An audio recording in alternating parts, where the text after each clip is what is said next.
What is up? You're in the Beat Sessions. I'm your host, Mitchell Weary, and we are taking a look at the brand new record from the Psychedelic porn Crumpets entitled SHYGA, the Sunlight Mound. And with a name like the Psychedelic porn Crumpets, can you really blame me for not wanting to do a review? Come on, it's too good. Novelty aside, though, this band is pretty darn decent if you're not familiar with them. 5-piece out of Australia. They've been around since 2014. And this is their 4th record, so they definitely are hard-working gentlemen, tour a lot. They've cultivated a following doing that.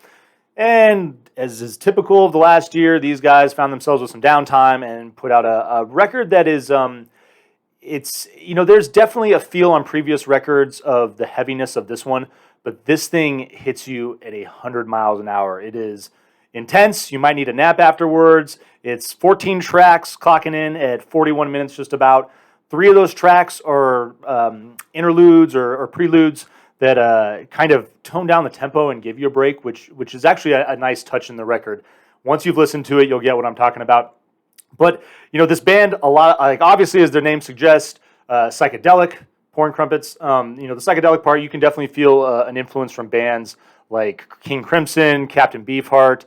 Think of like 13th Floor Elevators. They're heavier, though, so more in like a vein of Zeppelin or Black Sabbath.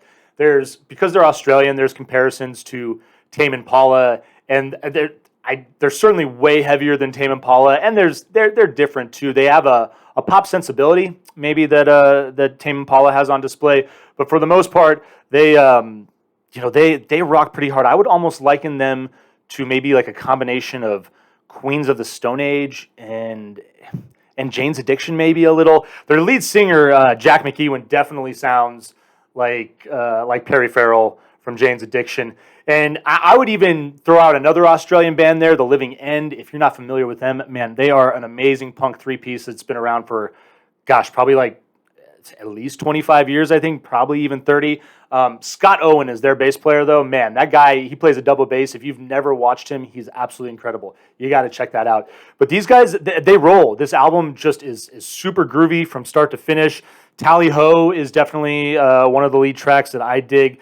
Really like Tripolosaur and Puke Box, probably another one of my favorite tracks off the record. And then as the album comes to a close, there's a song called Mangle Terrarium that really kind of sets a nice little mood to finish this album off. Jack McEwen was actually interviewed, and he described this record as being like cocaine, which I don't want to get much into, but the quote basically says, you start this album starts off and you just feel like you're at the top of the world pretty much until about the time it's over, and the last few songs slow it down, and that's it. So that's his analogy, not mine, his words. But definitely would suggest listening to this album. I'm going to give it a vinyl please, because if you take a look at the package too, it's got some pretty cool colored vinyl that is featured with the new release of the record. And I dig it. It's probably their most solid effort from what I've heard from them so far overall, and really enjoyed this album. Again, you might need a nap afterwards. It's pretty fast paced, but if you're in the mood for something upbeat and really rocking, throw this on. You'll dig it. Hope you find this review helpful. Please check out my live show on Sunday nights at 8 p.m. Eastern Standard Time. Also, like this video, crush the subscribe button for me, crush the like button, crush everything. Just crush all the things that help me grow this channel, and we'll see you next time on the Beat Sessions.